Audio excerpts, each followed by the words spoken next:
ആകാശവാണി. നമസ്കാരം. പ്രത്യേക വാർത്താ ബുള്ളറ്റിൻ വായിക്കുന്നത് അഞ്ജു പ്രഭ.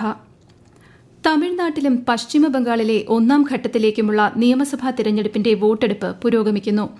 1 മണിവരെയുള്ള കണക്കുകൾ പ്രകാരം തമിഴ്നാട്ടിൽ 56.81% പശ്ചിമ ബംഗാളിൽ 62.18% പോളിംഗ്.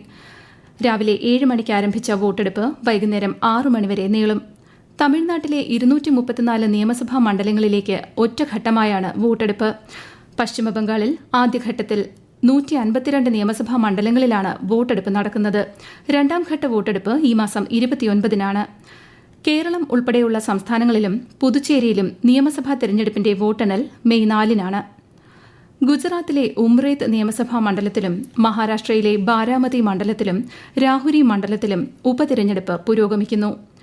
1 മണിവരെയുള്ള കണക്കനുസരിച്ച് ഉംറേത്തിൽ 37.14%, ബാരാമതിയിൽ 31.91%, രാഹുരിയിൽ 29.67% പോളിംഗ് രേഖപ്പെടുത്തി. പശ്ചിമബംഗാൾ രണ്ടാംഘട്ട നിയമസഭാ തിരഞ്ഞെടുപ്പിലേക്കുള്ള പ്രചാരണവും ഊർജിതമായി പുരോഗമിക്കുകയാണ്. പ്രധാനമന്ത്രിയും മുതിർന്ന BJP നേതാവുമായ നരേന്ദ്രമോദി കൃഷ്ണനഗറിൽ പ്രചാരണ റാലിയിൽ പങ്കെടുത്തു. മുഖ്യമന്ത്രിയും തൃണമൂൽ കോൺഗ്രസ് നേതാവുമായ മമതാ ബാനർജി വിവിധയിടങ്ങളിൽ തിരഞ്ഞെടുപ്പ് പ്രചാരണ പരിപാടികളിൽ പങ്കെടുത്തു. CPIM സംസ്ഥാന സെക്രട്ടറി മുഹമ്മദ് സലീമും പ്രചാരണ രംഗത്ത് സജീവമാണ്. കോൺഗ്രസ് ഇന്ന് വിവിധ മണ്ഡലങ്ങളിൽ പ്രചാരണ പരിപാടികൾ സംഘടിപ്പിച്ചിട്ടുണ്ട്. സ്ട്രോങ് റൂം വിവാദം സംബന്ധിച്ച് ഹൈക്കോടതിയിൽ നാളെ ഹർജി നൽകുമെന്ന് Kozhikode DCC president K. Praveenkumar. മുഖ്യ തിരഞ്ഞെടുപ്പ് ഓഫീസർക്ക് ഇന്ന് നേരിട്ട് പരാതി നൽകുമെന്നും വീഴ്ച വരുത്തിയ ഉദ്യോഗസ്ഥർക്കെതിരെ നടപടിയെടുക്കണമെന്നും അദ്ദേഹം പറഞ്ഞു. തൃശൂർ പൂരം ആചാരപരമായ ചടങ്ങുകൾ മാത്രമാക്കി നടത്താനും വെടിക്കെട്ട് ഒഴിവാക്കാനും ഇന്ന് ചേർന്ന ഉന്നതതല യോഗത്തിൽ തീരുമാനിച്ചു. തൃശൂർ കളക്ടറേറ്റിൽ പാറമേക്കാവ് തിരുവമ്പാടി ദേവസ്വം പ്രതിനിധികൾ മന്ത്രിമാരുമായി നടത്തിയ ചർച്ചയിലാണ് തീരുമാനം. കുടമാറ്റത്തിൽ കുടകളുടെ എണ്ണം കുറയ്ക്കുകയും സമയദൈർഘ്യം വെട്ടിച്ചുരുക്കുകയും ചെയ്യും. 15 ആനകളാണ് പാറമേക്കാവിനും തിരുവമ്പാടിക്കും കുടമാറ്റത്തിൽ ഉണ്ടാവുക. അതേസമയം സ്ഫോടനവുമായി ബന്ധപ്പെട്ട് ഫോറൻസിക് ഡിപ്പാർട്ട്മെന്റ് പ്രാഥമിക അന്വേഷണവും തെളിവ് ശേഖരണവും പൂർത്തിയാക്കി. അന്തിമ റിപ്പോർട്ട് ഉടൻ സമർപ്പിക്കും. നാളെ വരെയാണ് തിരുവമ്പാടി ദേവസ്വത്തിന്റെ ദുഃഖാചരണം. ചമയ പ്രദർശനം 25-ാം തീയതിയിലേക്ക് മാത്രമായി ചുരുക്കിയിട്ടുണ്ട്. അതേസമയം അപകടത്തിൽ പരിക്കേറ്റ് ICUവിലുള്ള 4 പേരിൽ ഒരാളുടെ നില മെച്ചപ്പെട്ടു.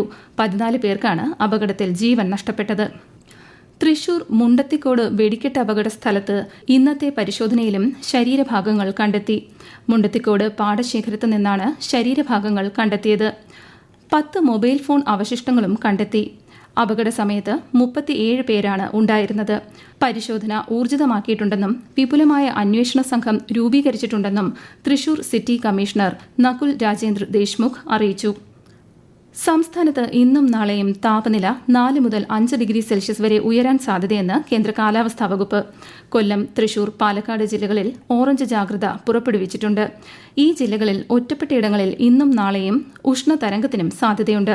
പാലക്കാട് ജില്ലയിൽ 41 ഡിഗ്രി സെൽഷ്യസ് വരെയും, കൊല്ലം, തൃശൂർ ജില്ലകളിൽ 40 ഡിഗ്രി സെൽഷ്യസ് വരെയും, കോട്ടയം, പത്തനംതിട്ട, എറണാകുളം, കോഴിക്കോട് ജില്ലകളിൽ 38 ഡിഗ്രി സെൽഷ്യസ് വരെയും, ആലപ്പുഴ, മലപ്പുറം, കണ്ണൂർ, കാസർഗോഡ് ജില്ലകളിൽ 37 ഡിഗ്രി സെൽഷ്യസ് വരെയും, തിരുവനന്തപുരം ജില്ലയിൽ 36 ഡിഗ്രി സെൽഷ്യസ് വരെയും താപനില ഉയരാൻ സാധ്യതയെന്നും കേന്ദ്ര കാലാവസ്ഥാ വകുപ്പ് അറിയിച്ചു. സംസ്ഥാനത്ത് ചിലയിടങ്ങളിൽ ഇടിമിന്നലോട് കൂടിയ മഴയ്ക്കും സാധ്യതയുണ്ട്. കണ്ണൂർ ചക്കരക്കല്ലിനടുത്ത് കിണർ നിർമ്മാണ തൊഴിലാളി ജോലിക്കിടെ കുഴഞ്ഞു വീണ് മരിച്ചു. പള്ളിപ്പോയിൽ സ്വദേശി MV സനൽകുമാറാണ് മരിച്ചത്. സൂര്യാഘാതം ഏറ്റാണ് മരണമുണ്ടായത് എന്ന് സംശയിക്കുന്നു. കനത്ത വെയിലിന്റെ സാഹചര്യത്തിൽ കോഴിക്കോട് പാളയം ബസ് സ്റ്റാൻഡിൽ കോർപ്പറേഷൻ ആരോഗ്യ വിഭാഗത്തിന്റെ നേതൃത്വത്തിൽ തണ്ണീർ പന്തൽ ആരംഭിച്ചു.